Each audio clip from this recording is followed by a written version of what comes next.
So hello everyone, my name is Sally Haslanger and I am delighted to be here and delighted to have this opportunity to introduce Linda Martín-Alcoff.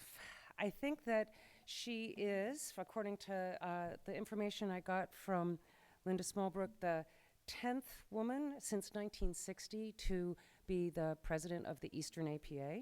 She's she is the third philosopher of color and the first woman of color to hold this position. So. Now, the APA existed long before 1960, but as we know, the APA's records are not always immediately available, and I don't know about the presidents before 1960, and I don't know anything about the other two divisions, but I'm guessing that Linda might be the first woman of color to hold a position as president in the whole APA, but that is just speculation and not based on actual evidence. Okay, you never know. So, Linda was born in Panama of a Panamanian father and American mother and moved with her mother to Florida when she was very young. She attended Florida State University starting out as the only woman physics major, and she switched to philosophy where she was one of two. In 1979, she showed up at nearby Georgia State with a GED, a patchy record from Florida State, a baby at home, and another soon on the way. She completed a BA in philosophy with honors at Georgia State, went on to do an MA in philosophy there, and completed her PhD at Brown University, working with Ernest Sosa, Martha Nussbaum, and Richard Schmidt. She has held teaching positions at numerous universities, including tenured positions at Syracuse University, SUNY Stony Brook, and currently at Hunter College and the CUNY Graduate Center. In one of Linda's most loved books, Singing in the Fire, Stories of Women in Philosophy, published in 2003, she describes some of her early experiences as an undergraduate in the 1970s. Quote, "I had no female philosophy professors, nor were there female philosophy teaching assistants or graduate students at my university. As an MA student in the early 1980s, I had one female philosophy professor, Linda Bell, and I also had the opportunity to take one of the first courses on feminist issues in philosophy, which she had courageously developed. The first philosophy paper Linda published was co-authored with Bell on whether Hegel's master-slave dialectic applied to women secretaries, prostitutes, and housewives. They argued that such jobs could not gain the recognition that Hegel thought would move slaves toward rebellion and freedom." Linda's courage, determination, and groundedness was evident even at this early stage. When she took her comprehensive exams for the MA at Georgia State, quote, "I found myself taking my exams at 9 months pregnant, having to stretch out my arms to reach the table for the 4-hour exam.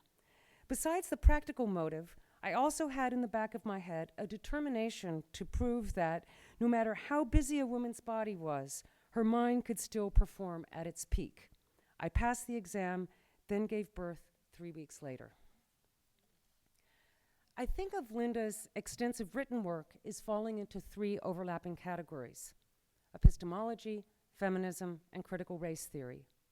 In each of these areas, she is known for her deep insight, her originality, and the ability to bridge conflicting positions and discourses. In epistemology, her book, Real Knowing, New Versions of Coherence Epistemology, published by Cornell in 1996, argues that both the continental and analytic traditions fail to find a way to accommodate the political dimensions of knowledge without falling into a troublesome relativism. To remedy this, she offers an account of truth and justification, drawing on both traditions, from Gadamer to Putnam and Michael Williams and many, many in between. I counted in the introduction 33 people being discussed from all over the map. She calls her view immanent realism, and on this view, quote, "We're not peering through a peephole at the world, but are always already in its midst and concernfully engaged with it in multiple projects at particular sites. And knowledge is the outcome of sensuous human practices involving some aspect of this world within which we live," unquote. One of her early co-authored essays, Are Old Wives' Tales Justified?, strikes some of the same notes and arguing that women's traditional knowledge, including the invaluable know-how of midwives, cooks, and healers, has been delegitimated, and yet constitutes knowledge that an adequate epistemology must accommodate. This paper appeared in a collection Linda co-edited with Elizabeth Potter in 1993, Feminist Epistemologies, which had a huge impact in drawing attention to and inspiring feminist work beyond social and political philosophy.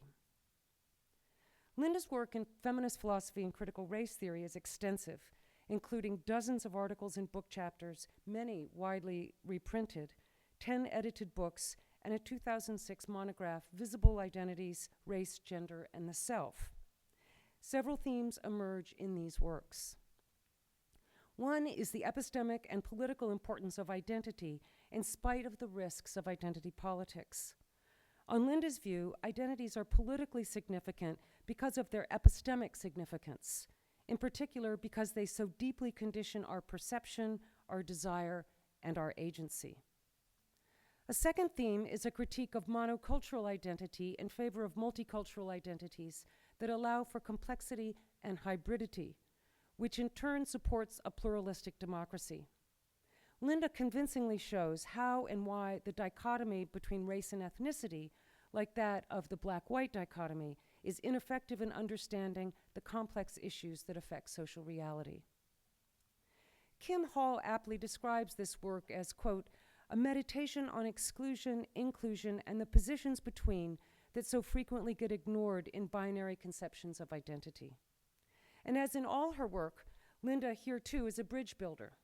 Paul Taylor says, Linda bridges various divides between analytic and continental approaches, between forms of inquiry oriented to different social identity categories, gender, race, ethnicity, nationality, and different modes of racialization, black, white, brown, immigrant, outsider, etc., and between abstract theory and radical activism. For example, What Should White People Do? And Philosophy and Racial Identity both anatomize deep and difficult questions with care and rigor, while keeping clearly in focus the real-world ethical and political stakes of the discussions, and while remaining accessible to multiple audiences, both within and outside of philosophy, unquote. Altogether, Linda's work makes a compelling case that gender and race are central rather than peripheral to philosophy. Linda has also been a crucially important teacher, mentor, and role model to many in the profession. In their comments to me, students and colleagues repeatedly emphasize her accessibility and generosity. Mariana Ortega shared with me, I cannot fully explain just what Linda's encouragement has meant to me, as it helped me feel that I could contribute, that my words had some meaning in the midst of the loud words of men and women who routinely ignored me and what women like me have to say in this philosophical world, unquote. In addition, Linda's investment in politics and politically informed philosophy is widely valued. Raja Halwani captures this well. Linda was one of the few people with whom I could discuss political issues without feeling misunderstood or unaccepted. Indeed, Linda is one of those rare philosophers who combines a razor-sharp intellect and abiding interest in important philosophical issues, all the while maintaining an interest in and knowledge of the social and political issues that plague this world, unquote. And Michel de Mattès describes Linda in a way that I think those of us who know her can easily recognize. I have also learned that my first impression of Linda is Linda. There's nothing hidden in Linda that reveals itself with time, and nothing held in reserve for some and denied to others. The person you first encounter is the very person you continue to learn from and work with. She inspires enormous trust, unquote. It's clear that Linda's contributions to philosophy, philosophers, and the profession have been extensive. She crosses the hurdles placed in her path and then finds ways to remove them, or at least lower them for others. In 2003, she described academic philosophy as, quote, a case of parallel worlds, a mainstream world of white men in suits, or at least in sports jackets, and another more diverse world that is, quote, newer, much smaller, but vigorous and growing. It is thanks in large part to Linda that the newer, smaller of these worlds is as vigorous as it is, that it has grown so substantially in the past decade, and that there are now significant bridges between the worlds she describes. Just looking around, we can see that today's APA is not your father's APA. Thank you, Linda, for your ongoing role in that transformation. Colleagues, may I introduce to you the president of the Eastern Division of the American Philosophical Association, Linda Martín-Alcoff, who will present Philosophy's Civil Wars.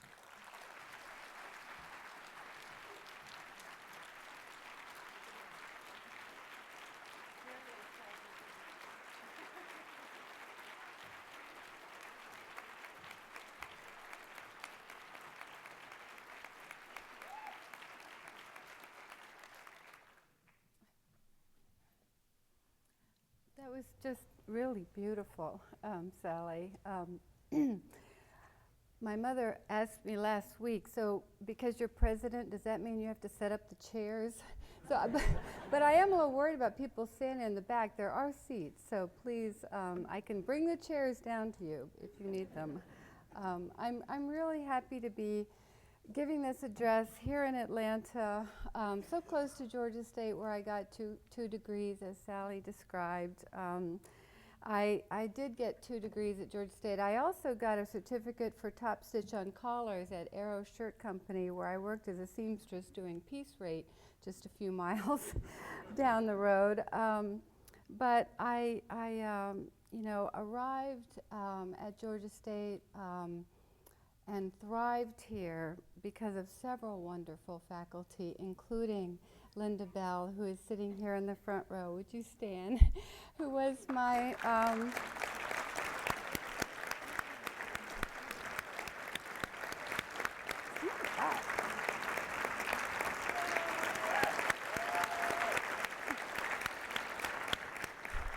she was my professor, my mentor, and my friend. And I know that every one of us here today is here because of people like that. So I learned the history of the U.S. Civil War while attending public schools in the South after I immigrated to this country from Latin America. As I was taught the story of the Civil War in the South, the villains were General Sherman, General Grant, and later the Carpetbaggers. We were not taught the war as a tragedy of brother against brother. The Northerners were not our brothers, they were Yankees. Nor was it taught as a battle whose stakes involved overturning the greatest moral atrocity of the time, the commerce in human flesh.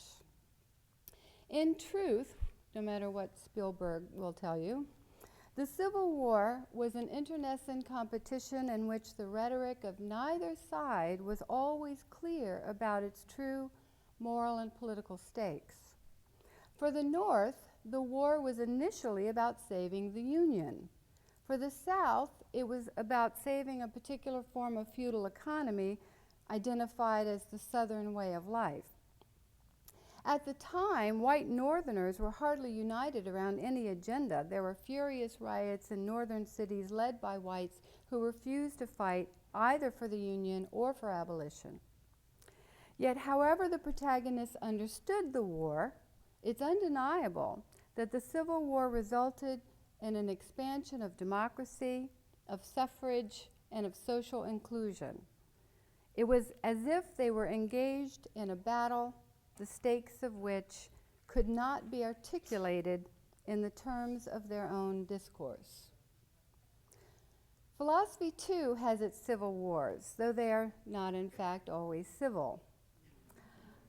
Our wars are not mainly fought in nationally organized battles, but in mostly local skirmishes prompted by faculty searches or by elections for department chair. These local skirmishes, however, often line up with larger battles in the profession over philosophical traditions. I know the idea of war here is just a metaphor, and it may seem to some too strong a metaphor, but we do talk about battles won and lost at faculty meetings or business meetings. And there's always a senior colleague who claims to know where the bodies are buried. And some of us talk about the army of exiles living in the diaspora of English and religion and political science and women's studies and ethnic studies and German and French and Spanish departments. Here today, there are some from the diaspora sitting among us who've come home for a visit. The point of this address will not be, rest assured, a simple call for laying down of arms, for rapprochement, or a wish, as a great American once said, that we all just get along. Nor do I see myself championing a single side. Rather, I want to think philosophically about actually existing philosophy in its real, non-ideal state, not in its idealized state. What are the true stakes of our current wars? And what are we really fighting over? As any good marriage counselor will tell you, the fight over what kind of car to buy is rarely in actuality a fight over what kind of car to buy. Philosophy in the flesh today has its back against the neoliberal wall by those forces who want to know what value we add to higher education, how a course on Plato will help students get a job, why we deserve a free pass when cuts are desperately needed. And in this moment of crisis, our discipline is, as usual, quite divided and as internally antagonistic as the competing schools of Athens or Al-Andalus. We have our blue states and our red states, or departments. And now we have our niche media, including journals and blog sites by which we can avoid having to confront the spin or the arguments of the other side. Some of us watch MSNBC, while others watch Fox, and a few of us refuse to watch anything but Democracy Now! So in this context, I'm defining war as the sort of conflict that continues after communication has ceased, when there is no more dialogue, no more listening, no more attempts to read and responsibly engage the other side's books or address their arguments directly. War is what happens when philosophical argumentation ceases. This metaphor, then, would not cover the usual debates over Kant's third critique or identity through time or the nature of mechanical processes, but the discord over what is worth teaching at all. All disciplines engage in conflict, but ours are interesting if only because we like to believe ourselves guided by reason. We pride ourselves on exemplifying a standard of rigor that's obviously lacking when books are dismissed without having been read. There's a contextualism of justificatory standards operating in these dismissals that sometimes has a definite pattern. Of course, all of us here consider some works of philosophy unworthy of our scarce reading time because they emerge from trends or from writers about whose worth we've made educated guesses. Of course, by not reading, however, we continue the wars without end. And these educated guesses can become less and less educated as we pass these judgments on to our students. Hilary Putnam related that when he was a student in the 1950s, one learned how to become an analytic philosopher by learning, quote, what not to like and what not to consider philosophy, unquote.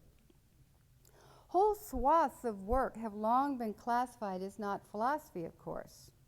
In one infamous case some decades back, an accrediting committee made up of philosophers recommended by the APA judged the philosophy department at the New School as so sectarian and over-specialized that it should be discredited. This was a department that included Hannah Arendt. It was also one of the few departments in which one could study a wide array of continental philosophers. But their works were not cited in the Journal of Philosophy or Phil Review, nor were Arendt's, and thus were judged to be sectarian. It was such events that sparked what became known as the Pluralist Rebellion in the late 1970s, a movement to insist that sessions at the APA should represent diverse philosophical schools. This movement reportedly began in a meeting of the Manhattan apartment of the late Charles Sherover, a professor of philosophy at Hunter College, where I now happily teach. Some characterize the pluralist rebellion as the moment when continental philosophers sort of came out of the closet, emerging from the silent shadows, standing up for their right to a place in the profession. Their efforts won some reforms of APA procedures so as to ensure more philosophical pluralism at the conventions, but as one prominent analytic philosopher reportedly said at the time, "You keep the conventions, we'll keep the graduate schools." The word pluralism became a bad word in some circles as a result of these old battles, with a lasting power that I've recently had occasion to appreciate in my own philosophical life. Today, those who engage in such activity as the pluralist rebellion are often criticized because most philosophers prefer to understand our shared profession as one in which the winners are chosen by reasoned argument, not political organizing. And so this raises the question as to whether our flattering self-portrait is a good likeness. So let me pose this as a more general question.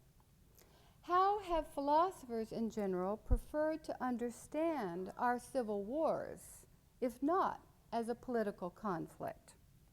Though today we might be tempted to explain them as the effect of scarce resources in departments, for most of its history, of course, philosophy had no resources to fight over. This neither stopped the wars nor the blood flow. Plato's charge against the sophists was, of course, that he was defending reason against rhetorical obfuscations whose only aim was the swaying of doxa, not the attainment of truth. Sophistic methods operate with contextual sensibilities in order to persuade and can thus result in the protection of dogma. This reason versus dogma claim was echoed in Descartes' oblique critique of the scholastics and Hume's more open fight against the rationalists. To follow schools that exemplify dogma is not merely a waste of time, it's a danger to our philosophical standards, even to our philosophical abilities. Thus, like Socrates, we understandably warn our students away. A more recent and more accommodationist view has been that diverse philosophers simply have divergent styles of reasoning, as Ian Hacking might put it. Some of us are science-minded, others of us more historical in temperament. Some, as Archilochus suggested, are like foxes who know many things, while others of us are like the lowly hedgehog who knows one rather large thing. Some are wont to paint with large painterly strokes, while others are content to spend their lives on participles. William James famously divided us into the categories of the tender-minded and the tough-minded. This was back in the days when there were no women around at all, so no worry about the gendered associations these terms might invoke. James explained that the antagonism engendered by this division, quote, has formed in all ages a part of the philosophic atmosphere of the time. The tough think of the tender as sentimentalists and soft heads. The tender feel the tough to be unrefined, callous, or brutal. Their mutual reaction is very much like that takes place when the Bostonian tourists mingle with a population like that of Cripple Creek. Each type believes the other to be inferior to itself. So I think it's interesting to notice here James's Bourdieuian comparison of philosophical differences with distinctions of class and urban sophistication, giving a demographic bent to the division. When one imagines philosophical differences as differences of style and temperament, or the arbitrariness of social mores, rather than as divisions between dogmatic versus truth-seeking inquiry, it's easier to advance the solution of pluralism, as did one of James's ablest followers, Richard Rorty. In his essay, Philosophy in America Today, published in 1979, Rorty provides a description of our divisions that continues to resonate as between those who disparage others for not really doing philosophy at all and those who disparage their opponents for logic chopping. Rorty finds both sides equally obnoxious and unhelpful and likens these charges to an earlier era's favorite epithets such as Christian apologetics or empirical psychology. Rorty, of course, also reframes the battle lines in his own way and argues eloquently for his side. His opponent, far from straw, is Hans Reichenbach, who himself told the history of philosophy as a tale of pilgrim's progress toward the promised land of scientific philosophy. Philosophical advance for Reichenbach was tendentiously characterized as the move from, quote, speculation to science, unquote. So in this way, Rorty says, Reichenbach gave positivism, which was, of course, that most unhistorical-minded of philosophical schools, an account of its relation to its past. For Rorty, this is just stuff and nonsense, in part because he thought the science fetishes can be found on both sides of the analytic continental divide, but more importantly because philosophy, according to Rorty, has neither a shared method nor a bounded subject matter that can serve to differentiate the wheat from the chaff. Here he says, quote, if a discipline has no well-defined paradigms of achievement, then it will have to have a stylistic paradigm.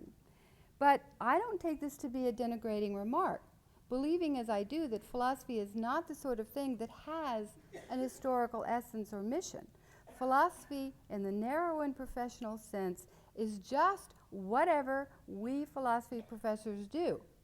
Having a common style and a niche in the normal table of academic departments is quite enough to make our discipline as identifiable and respectable as any other, unquote. Now, these are not the sort of comments one can take to the dean when asking for a new line, or use in arguing with the Board of Trustees considering the elimination of a philosophy department. Yet we might still ask, are they true? If we repudiate Reichenbach's absolutism and cease trying to define philosophy, Rorty believes we can join forces to promote a model of liberal learning whose only goal is that, quote, students can find practically any book in the library, Gadamer or Kripke, Searle or Derrida, and then find someone to talk with about it, unquote. For Rorty, absolutism is wrong, not just because it breeds intolerance, but because it spreads the illusion that we have a substantive subject matter in common, a shared set of common problems. Because we don't have any such thing, Rorty suggests that our splits are both permanent and harmless. Yet it strikes me that in some cases, philosophers operating with quite divergent stylistic paradigms are pursuing quite related projects of inquiry about the nature of the self, or moral reasoning, or truth. If style differences keep philosophers working on related projects from considering each other's arguments, our work is surely harmed. A number of philosophers competent in the difficult skill of bridge work have been making this case for years, such as Joseph Rouse, Charles Taylor, John McDowell, Sean Gallagher, Stanley Cavell, Lee Braver, Ken Baines, even Rorty himself. Many others have made contributions in this regard. If we classify our differences as merely stylistic and render the project of philosophy so open-ended as to defy all description, we are left without a motivation to explore what is growing in the garden on the other side of the fence. It also strikes me that we do have one rather interesting common problem, or problem in common. The world of philosophy today is, how shall I put it, demographically challenged. Despite the progress that we've made, in the United States today, women are well under 25% of the field. In fact, only about 16% of full-time faculty, according to a recent study, are female. African Americans, Asian Americans, Native Americans, and US-born Latinos are rarities. Our faculties do not come close to mirroring our society or even our college campuses. The numbers over the last 2 decades suggest further that we are not slowly but surely advancing toward progress, but seem to be stuck in neutral gear. These demographic challenges, however, do not constitute the sort of problem usually considered to be an appropriate topic for philosophical thought. It is a problem about us, but not about what we do. We can leave it to the sociologists to explain. The best thing we can do is do the best philosophy we can. Philosophers from many stylistic paradigms turn out to share this idea. But it is a view that strikes me as a philosophical problem of the first order. It means that we have preemptively dismissed the possibility that there are links between our demographic challenges and how we currently do philosophy. And this means that we have willfully turned away from self-knowledge. One is reminded here of Nietzsche's thought that, quote, "We are unknown to ourselves, we men of knowledge, and with good reason," unquote.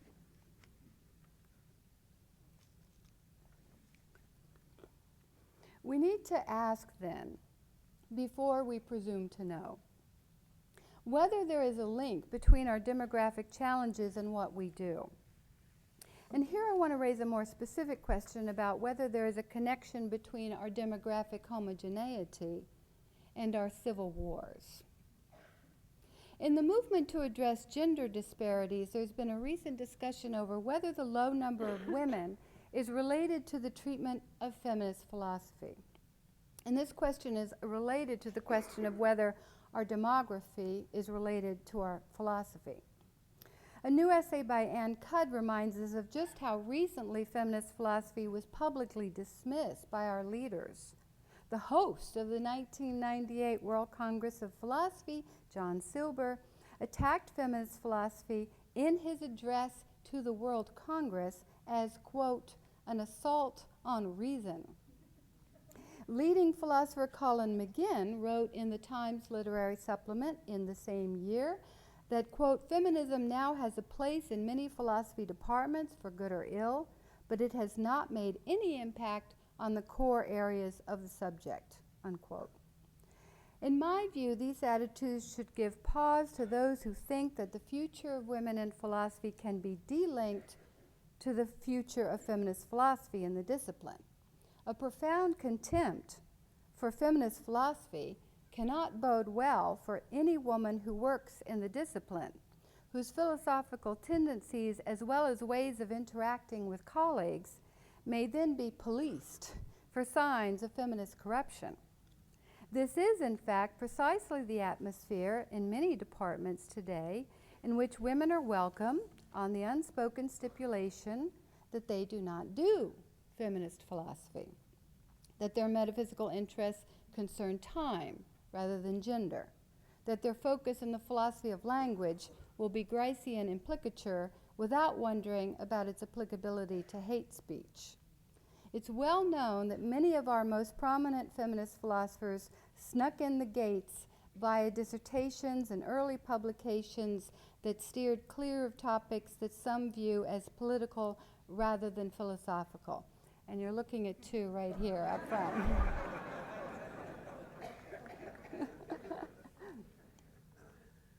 So I urge us to consider not only the numbers, but also what kind of philosophy these marginal groups are writing.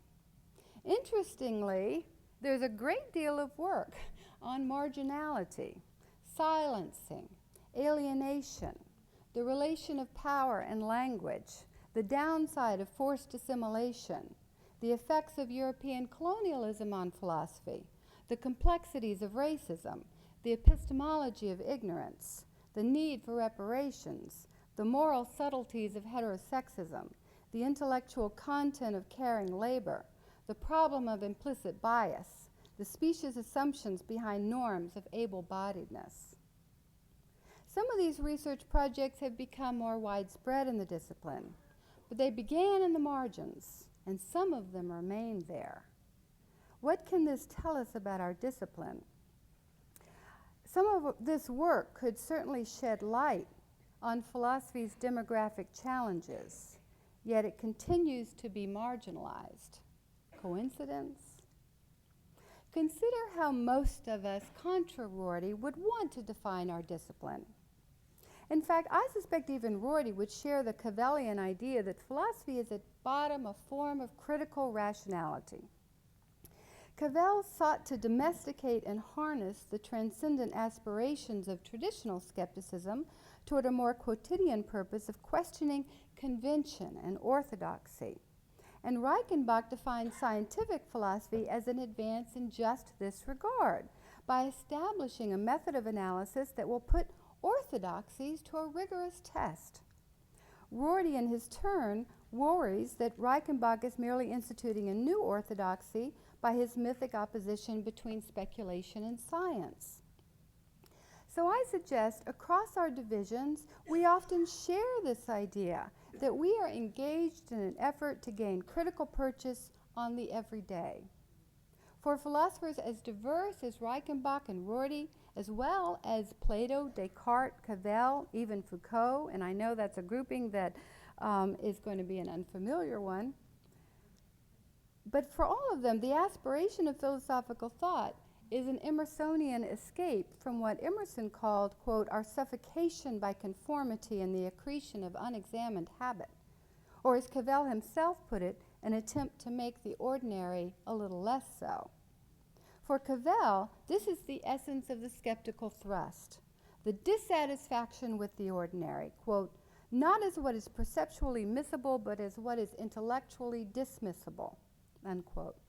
Despite the attractions of this aspiration, I wonder whether it can instill in those of us who have crossed the many fiery gauntlets necessary to get into this profession the subsequent conceit that our work lives, our thought, is not governed by the shibboleths of our time and place, but quite apart from them. If philosophy is the detachment or critical engagement with the ordinary, in other words, what does the ordinary have to do with us? From a perspective truly outside of our typical conventions, the Ghanaian statesman and philosopher Kwame Nkrumah expressed amazement that Western philosophers, quote, affect an aristocratic professional unconcern over the social realities of the day. Even the ethical philosophers say that it is not their concern to improve themselves or anybody else. They say that they are not interested in what made a philosopher say the things he says, but only in the reasons which he gives. Philosophy thus loses its arresting power, unquote. Nkrumah, who you'll recall studied philosophy at Lincoln University, at Penn, and at LSE, he's surely right that the causes of what we say are typically seen as the provenance of sociologists or psychologists, certainly beneath our interests. Philosophers today working at the border of the neurosciences are now participating in the debates over the causes of belief, unlike in Nkrumah's time, but have yet to train this attention on philosophy itself, such as the widely held belief that our demographics are accidents of history unrelated to the content of what we do. I believe we need to consider what might be contributing philosophical causes and reasons for the prevalence of that belief. Before addressing that question, consider for a moment some related disciplinary struggles. Every discipline in the United States has faced these demographic issues, after all, forced on them by student movements as well as administrators concerned about faculty diversity. Philosophy is notoriously similar to physics and chemistry in our numbers, if you consider the numbers for blacks, Latinos, and Southeast Asians in particular. Yet physics and chemistry have made pretty significant strides in owning up to the challenge and facing it like real scientists, with studies and large grants and coordinated nationwide and very creative efforts, some of which our own feminist philosophy activists are now replicating. If you want the best scientists, you need to draw from the largest pool. It's not rocket science. Some of the disciplines closer to home have actually met more resistance. English departments went through 2 decades of civil wars over quality versus diversity, whether it was defensible to consider diversity when one is seeking examples of the greatest literature. No one really argued that quality didn't matter, but that the judgment of quality is an interpretive affair, and some also argued that it can be important to study literature sometimes for its truth value and inherent interest, beyond its literary merit. Today, English departments are still fighting, but they have expanded their canons and their hermeneutic frames and have reached gender parity. History had an instructively different set of challenges. The problem historians had in getting their head around the demand for diversity was sources. How could they be expected to develop inclusive histories when there are no documents, letters, or texts? The opponents argued that there was an unexamined dogmatism about sources operating here. First of all, silences are important and can be interpreted. But there were actually many sources that had been left unattended, from medical records to women's magazines to court documents, hymnals, and material culture. The ability to interpret these new sources required some theoretical retooling, always a difficult endeavor with tenured faculty. But new historical methodologies opened up important new lines of inquiry. And history departments today are much more diverse. Women are about 41%. Young women historians and historians of color can chart projects for themselves beyond chronicling the actions of male elites. So what is it in our discipline that stymies philosophers about demographic diversity? More than our methods or our canon, I want to argue it has to do with our self-understanding. It's interesting to compare the dream of critical detachment sketched out earlier to its major competing trend. Against the idea of leaving the sphere of unexamined habit behind in our philosophical dust, as it were, there's an energetic tradition that has advocated for quite the reverse, that philosophers should reacclimate our sensibilities toward our ordinary habits for the truths we are after. Thus, Hume thought we could clear away many metaphysical speculations and theological acrobatics by simply attending to what we actually perceive and to what we actually need in order to function. And Peirce thought we could clear away many shibboleths in the theory of knowledge by defining both knowing and doubting in reference to real-world knowing and doubting. Philosophers should stop trying to find proofs against manufactured doubts. Heidegger, rather different from either Hume or Peirce in his stylistic paradigms, yet shared their view that it is our everyday relationship to the world by which we can come up with an analytics of knowing and being that might cure the alienation brought on by the Cartesian quest for the objective present at hand. And Quine himself suggested that a close look at science could cure philosophical dogmas such as analyticity itself. Wittgenstein, whose iconoclastic style is paradoxically claimed by many schools of philosophy, supplied the most extreme conclusion for this trend of honoring the everyday. Philosophy's ultimate aim, he famously said, is to leave everything just as it is, an unembarrassed response to enchroma.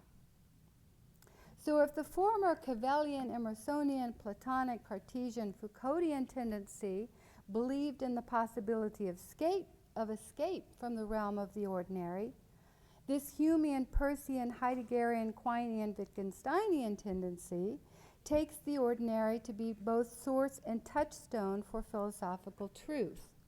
And again, I know this is not the usual way to parse these philosophers, but I think these contrasting tendencies will be familiar to you.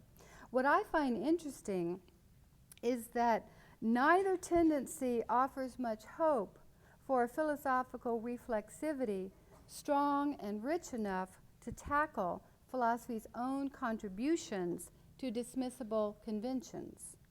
Transcendent models of philosophical thought render the sociological realities about the exclusivity of the profession tangential at best. The thinking here is that it's the unencumbered mind that's doing the philosophical work. Encumbrances due to the arbitrary nature of our embodiment and location are irrelevant when philosophical argumentation is working correctly. That's the thinking. The work of feminist philosophy might then be acceptable, but only if it remains focused on clearing away these arbitrary biases, which would make its work a kind of rubbish removal rather than architecture. On the other hand, if the source of the truth is in the everyday, and it's not the business of philosophy to change or disrupt it, we are again at a loss as to how to challenge the everyday. The fear of the proponents of this trend is that this would put us in the realm of social work, or worse, social engineering. Such work may operate in the peripheries of applied ethics, but should not, as McGinn opined, touch the core areas of philosophy. Perhaps there remains utility in these traditions, one or both, toward the question of understanding philosophy's demographic challenges. I don't mean to rule either one out entirely. But the fact that neither tendency has gone where it needs to go in noticing, much less analyzing, the demographic problem requires some thought. Our most common understanding of what we are about is truth. Of course, philosophers seek the true, the good, and the beautiful, but we seek to make true claims even when pursuing the good and the beautiful. Even if we reduce our goal to clarification, such as the clarification of what a scientific theory can actually claim, even these reduced goals are governed by the norm of truth. When he rejected the normative role that truth might play, Rorty parted company even from the classical pragmatists and voluntarily took himself off to an English department, something analogous to Ophelia's banishment to a nunnery.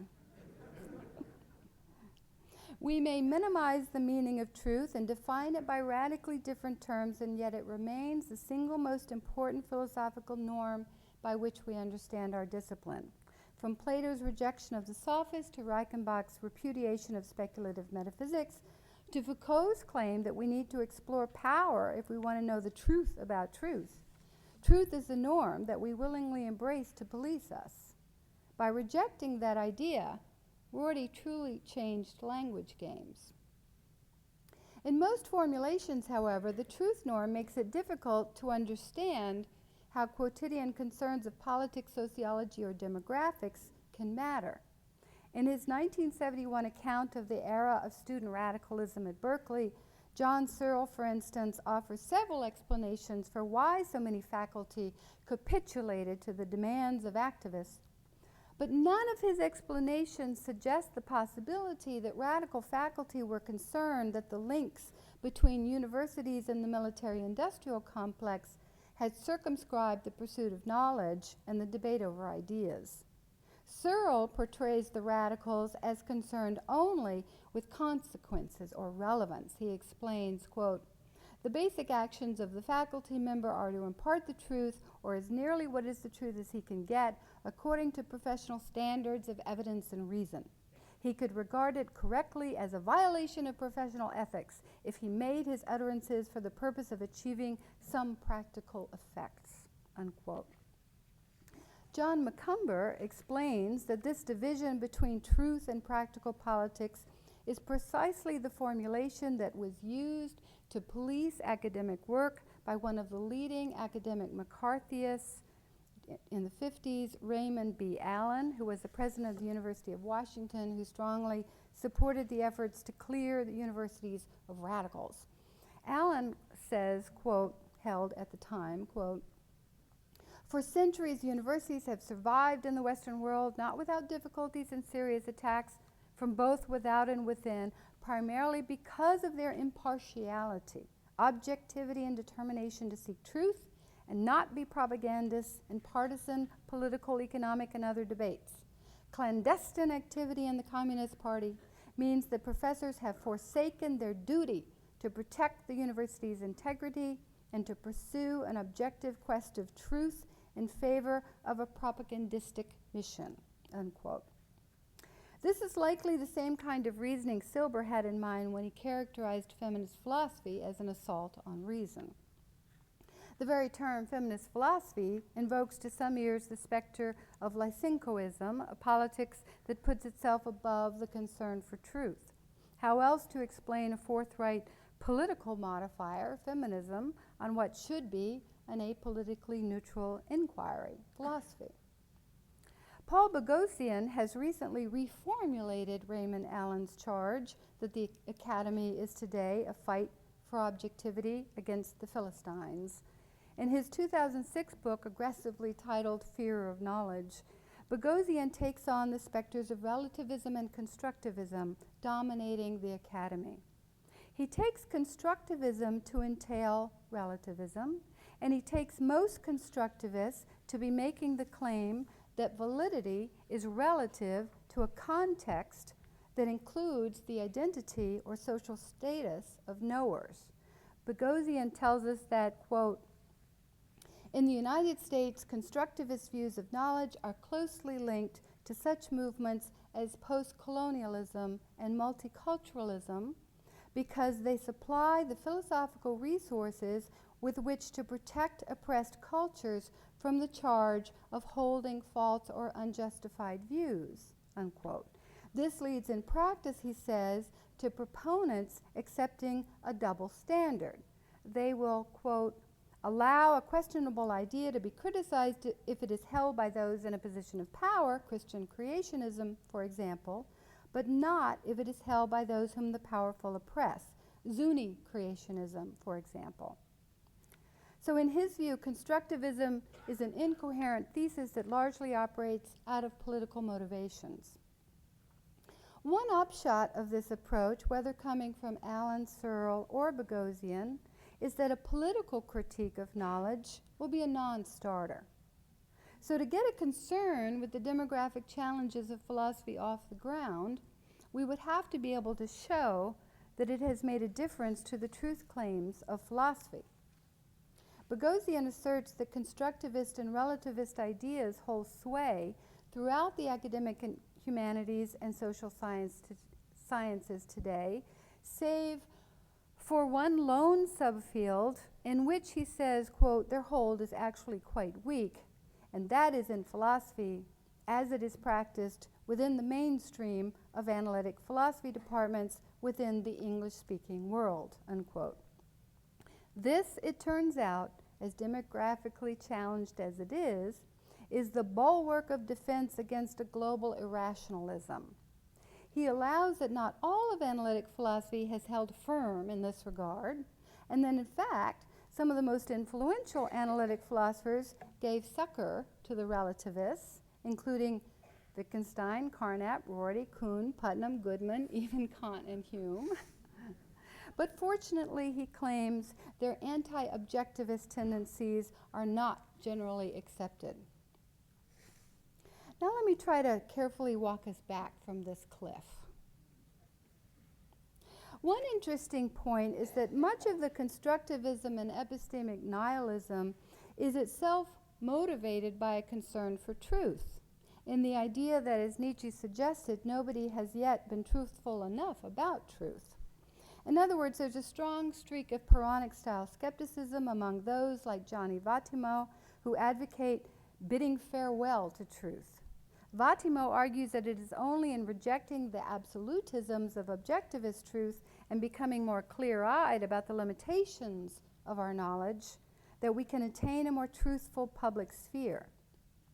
Note the very different direction he takes from Rorty's epistemic capitulation. Vattimo is only saying farewell to scientism and positivism and calling for Peircean-like procedures for adjudicating interpretive frames. If we recognize that our diverse contexts inform our practical judgments, we have a better chance at a critical rationality. Another bogeyman of the trend Bogosian critiques is Michel Foucault. Foucault's work, even more than Vatimo's, can be understood, however, in the tradition of skepticism, but it's a skepticism of a very particular sort. The historian Paul Vane recounts a conversation he had with Foucault, in which Foucault said the following: "For Heidegger, the great question was to know what is the basis for truth. For Wittgenstein, it was knowing what are we saying when we tell the truth, but for Foucault himself, the question is, how is it that the truth is so untrue?" Now, one might think that Foucault meant to say that some things come to be called truth that are not in actuality true at all. But in fact, much of his work was designed to reveal that there are a wide assortment of claims in our society that have justification and even truth in a sense, yet are not altogether true if we make greater demands on truth in simple reference. Truths such as sexual personas are best divided up by the object of our desire, or that there exist such things as criminal personalities and races and a norm for development, or that derivatives produce wealth and human labor is a form of capital. Pick your favorite one. These are real phenomena, measurable, specifiable, explanatory, admitting of predictions, yet they have been produced, constructed, if you like. Foucault's question is, how did these come to be true? Certainly this is a historical question, a question for our betters in the social sciences to unravel. But there are philosophical aspects to this puzzle that have to do with the norms of justification and belief formation and the acceptable ontologies of truth. To truly get at truths that are not altogether true, we need a political and epistemic accounting of how we've come to define knowledge and reference. There have long been epistemologies capable of dealing with social kinds and social objects, what Gaston Bachelard called abstract concrete objects. But what Foucault is after is something more than a characterization of their ontological status. He wants epistemologies reflexive enough to understand how they themselves play a role in constructing the truth. He said, quote, "Insofar as what is involved in this analysis of mechanisms of power is the politics of truth and not sociology, history, or economics, I see its role as that of showing the knowledge effects produced by the struggles, confrontations, and battles that take place within our society and by the tactics of power that are the elements of this struggle," unquote. I think Foucault is simply drawing our attention here to the real-world context in which truth claims can operate as weapons in the midst of battles. Surely this can't be contested. Philosophical arguments such as Bogosian's, but also such as my own, can have effects on how we determine the presumptive credibility from here on out of certain texts, traditions, interpretive frames, even kinds of speakers. Truths have truth effects. Now set this idea alongside recent work in the philosophy of science, in which philosophers have been working through plentiful real-world scientific debates. These debates reveal the ways in which standards of theory choice are inevitably variably interpreted, weighed, and balanced, in which sources are subject to debate, and the intelligibility of hypotheses can vary with time and place, variations that can obviously be affected by social and political conditions. Helen Longino's work is exemplary since she sets all of this out within an empiricism that requires candidates for truth to have practical efficacy. Yet Longino has worked effectively to develop an empiricism that disassembles, as she puts it, the very dichotomy between what is rational and what is social that crude objectivists maintain. She says, quote, "Knowledge is the product of the exercise of basic cognitive capacities that conforms to its intended object. But I argue that these cognitive capacities are in science exercised socially, that is interactively. I also argue that conforms, as in the claim that knowledge conforms to its object, encompasses a family of semantic success terms, and that such a latitudinarian view is required by the varied character of scientific content, unquote. Longino reinterprets the norm of truth that guides empirical inquiry as judging whether the belief, rule, or standard for belief formation enable the members of the community to, quote, pursue their aims successfully with respect to the objects of their belief, unquote. This is the norm as it actually operates in the conduct of science. Once we understand that, we can become latitudinarian about the existing pluralism of methods, assumptions, and values in diverse research projects because we have recourse to a line of critique across pluralist divergences. The relativism of incommensurable worlds is blocked by the need to conform to an intended object. But notice that our line of critique against a competing project might well encompass the intended object the research is positing and or measuring or targeting. If what they're trying to do or explain or create or measure exists in a dialectical relationship with their methods, the intended object must be part of the normative evaluation of standards and methods.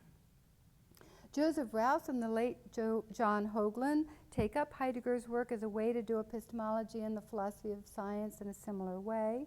The pursuit of knowledge for Heidegger is always embedded within a practical engagement with the world.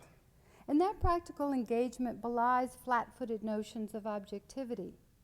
This does not result in an ability to make truth what we will, yet our practical involvements operate as a constitutive norm for intentional directedness, in Rouse's words. Hoagland suggests replacing the norm of objectivity with beholdenness, which may sound like an odd replacement, but it's an attempt to move away from a detached and distant conceptualization of knowing to one that more truthfully conveys our investments in what we seek to know. We need accounts of knowledge that will not overlook, as Rouse puts it, our practical involvement with dependence upon and accountability to the entities that we encounter. Longino's contextual empiricism is broadly consistent with this idea.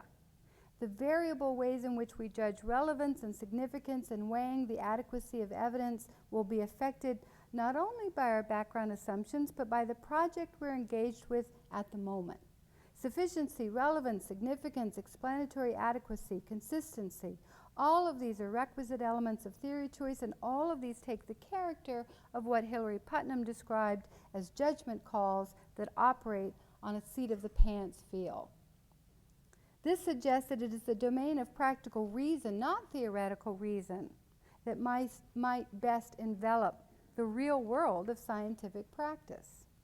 Longino insists, she says, quote, on an epistemology for living science that accepts that scientific knowledge cannot be fully understood apart from its deployments in particular material, intellectual, and social contexts, unquote. To the extent these contexts are political, as they necessarily always are, I take Foucault to be charting a reflexivity about the political aspects of the context in which knowledge develops. It's not simply that epistemic agents have political and non-epistemic motivations and aims, but that our research projects, contextual values, and ontologies of truth are embedded within social domains. We cannot keep epistemology totally separate from social and political analysis if we truly want to understand not only truth effects, but truth itself. What does any of this mean for philosophy's civil wars? It casts doubt on the idea that our conflicts should be characterized as a fight of reason against dogma or objectivism against the irrationalists. There are certainly wrong claims, insufficiently argued claims, inadequately justified claims, and willfully negligent belief formations, but there are also more oblique differences of weights and measurements and interpretations and investments. Such differences may have reasons or causes or both, but they are emblematic of context. To cast a research project as political rather than philosophical is then, in some cases, to misname a contextual difference. Contextualism provides a way to understand the recalcitrance of philosophy's demographic challenges.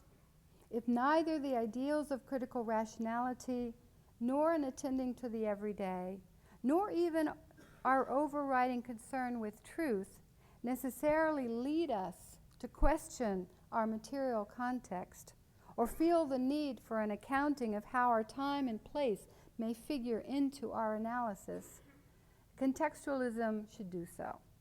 And against Boghossian's own fears, contextualism does not do this by wiping away reason, but by re-understanding what it means to engage in reason. So how does one do one's work as a philosopher with a contextual self-understanding? Consider this passage from Jürgen Habermas's recent work on human nature. Here, Habermas is noting the diminished capacity of philosophers to articulate substantive accounts of the good. He says, quote, "As long as philosophers still had faith about their ability to discuss the whole of nature and history, they had authority over the supposedly established frameworks into which the human life of individuals and communities had to fit. But with the acceleration of social change, the lifespans of these models of the good life have become increasingly shorter," unquote. Now, of course, many philosophers today continue in their unabashed faith that they can discuss the whole of nature and history, or tell the story of the world. That is, they can talk about the essence of the human brain and rational capacity, the fundamental nature of linguistic communication, the core of democratic practice. But Habermas is right that the idea that there's a singular and substantive model of the good life has taken a beating. The cause he attributes is that the increasing pace of social change has challenged philosophers' hubris. As a result, he suggests that, and his own work manifests this, philosophers have tried to retain a semblance of their universal scope by retreating from substance to process. Substantive articulations of the good and full-bodied characterizations of human nature have largely given way to process approaches that can legitimate multiple or successive proposals based on their conditions of articulation or the manner in which they came about. Our way of thinking about human nature transforms from a set of dispositions and needs that can justify value commitments to a set of loose capacities understood to be flexible, open-ended, and Habermas warns, along with Dennett, defeasible as social conditions devolve. The idea of philosophy expressed here is thus partly a contextual one. Models of the good life have lifespans because contexts have lifespans. Models of the moral life take on their influence, their resonance, their plausibility, their intelligibility, and thus their justification from their connection to a very particular, rich, and complex set of social conditions. This provides a way to think about a pursuit of philosophy that remains mindful of context.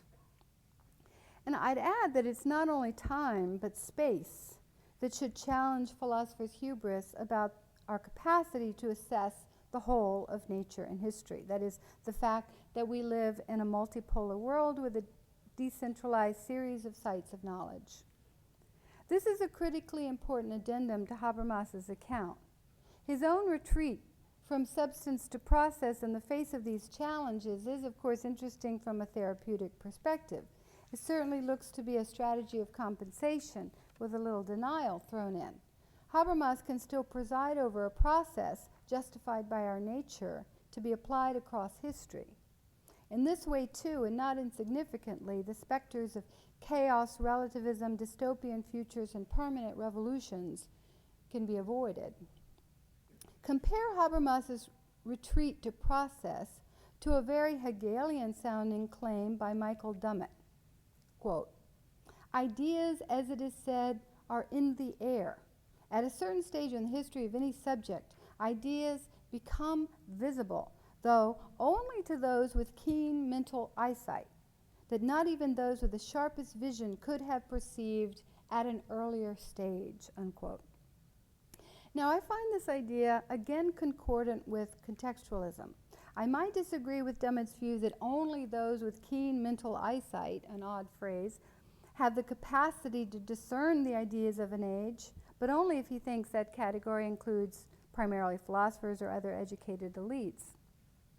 But the principal point of interest here is that Dummett portrays ideas in general, which might be ideas about progress as much as ideas about substance or process, as these ideas are made available in some sense by historical conditions. What can it mean to say that ideas become apparent only at a certain time, that they could not have become apparent at a different time? I don't think Dummett means to imply the banal idea that a Mars landing was unlikely without a prior moon landing. This would put it in the mundane arena of practical possibility. I suspect the role of historical particularity in social conditions is playing a more significant role for Dummett. For one thing, he insists in his telling of the history of analytic philosophy on the relevance of geography.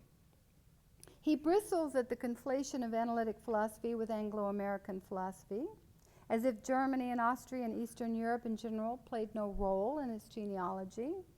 This location is not mere happenstance, he insists, but connected to the way in which philosophical analysis arose as a response to autocratic political conditions.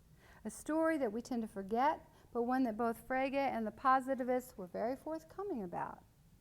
We forget, or were never taught, that Otto Neurath and Hans Hahn argued that empiricism was a critical weapon against fascism and neo-Thomism, just as we forget that Kant had argued for a public conception of reason as a way to defend the French revolutionary demand for free speech in the public domain. Dummett's view also puts him at odds with the slow accretion characterization of philosophy's history, which would be aligned with a kind of unity of science approach. Because of the fact that he characterizes analytic philosophy as a game changer that replaced old questions with new ones. This means that analytic philosophy cannot be judged by its ability to solve the problems of other eras or other research programs, but can only be judged within its own context. Does this contextualization of philosophy have a demoralizing effect or a deflationary effect on its normative force? Does it mean that contexts are bound to separate spheres, unable to dialogue or judge across the expanse? Does it provide us with an excuse, in other words, to stay in our own gardens? Surely quite the opposite. We already use the existing canon of texts from such far-flung time frames precisely as a way to heighten our self-awareness and present ourselves with previously unconsidered options. As Robert Bernasconi's work reminds us, the work of the great European modern philosophers was anything but insular. Locke, Kant, Hegel were public intellectuals, serious students of history and other disciplines, engaging in wide dialogues and risking their own judgments on the social challenges of the day. Their public interventions were mostly wrong, of course, but they were wrong in interesting ways that continue to enlighten us about our own quite different contexts, and in a way that can help us develop arguments with more normative force than a willful ignorance of our surroundings or our context could muster. Asserting the abstract equality of all engenders only derision from those who know how empty and misleading such pronouncements are. No normative force there. This is why some of us are interested in the traditions of Latin American philosophy, precisely because of its contextual consciousness.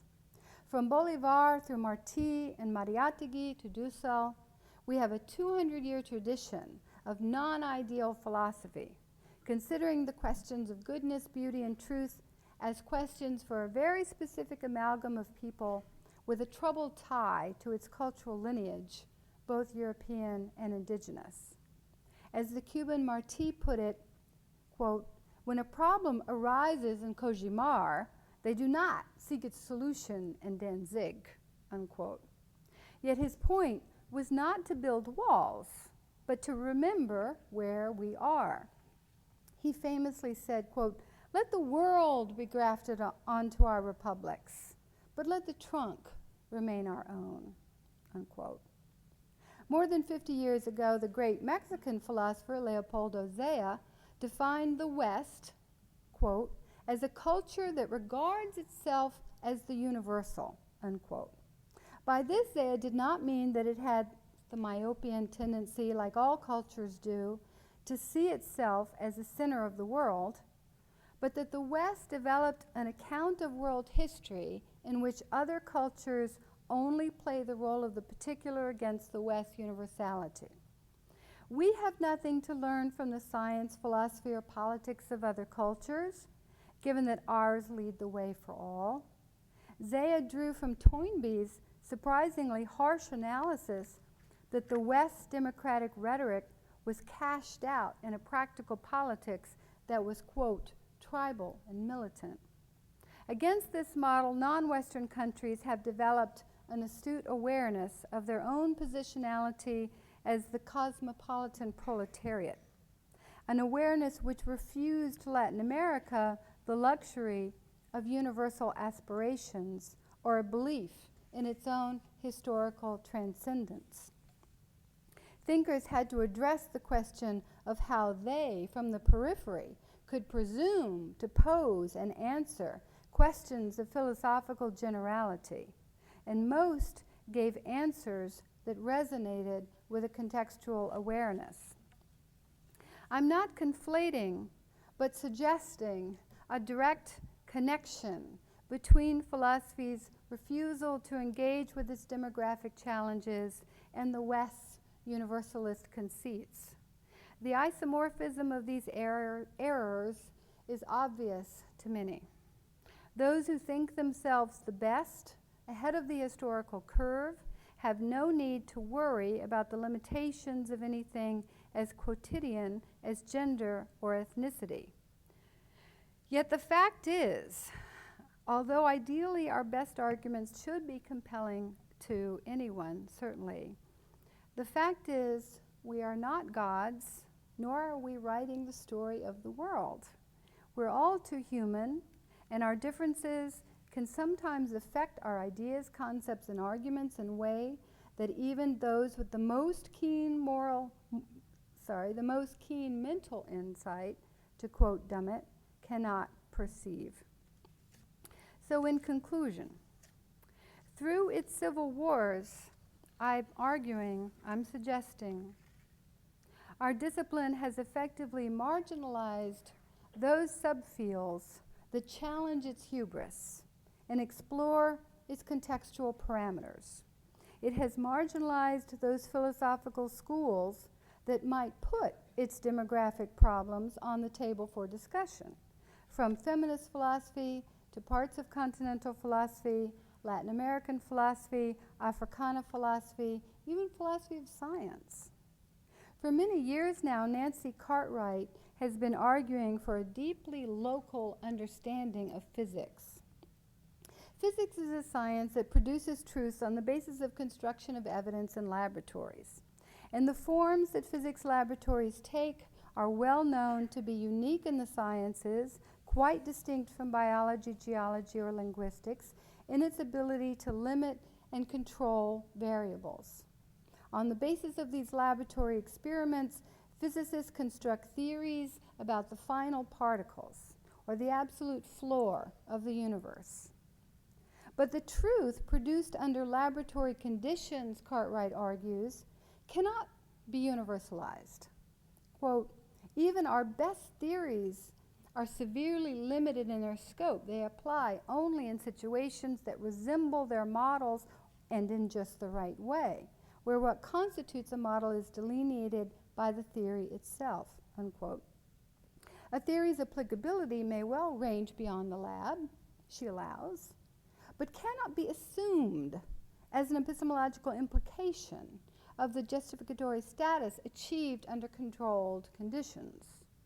This is not a problem for the doing of physics unless physicists assume a decontextualized universality to the confirmed results of laboratory-produced theories. It is the quest for conceptual and metaphysical unity that spawns the sort of dead-end research projects that physicists like Lee Smolin have argued string theory exemplifies. I wonder if we might apply these lessons to philosophy. In philosophy, we too construct laboratories of a sort, controlling the number of variables by excising certain orientations and founding assumptions from the discussion. We also live in something like a laboratory, a humanly orchestrated set of institutions and structures that delimit our interactions and affect our range of experiences. Within these laboratories, specific to our time and place, we invent ways of conceptualizing the perceivable world, and we posit theoretical entities such as free will, pedantic literalism, or the present at hand to explain what we observe. Our work is shaped by these institutional contexts, but we also have a shaping effect on how our social context is described, explained, rationalized, or challenged. We often work in laboratories not of our own making, elites talking to aspiring elites. We need to apply our diagnostic impulses to ourselves, to develop a more robust and politically conscious reflexivity sufficient to the task, to engage philosophically with the politics of philosophy. Our civil wars may well continue, but I hope their moral stakes will become more apparent. Thank you very much.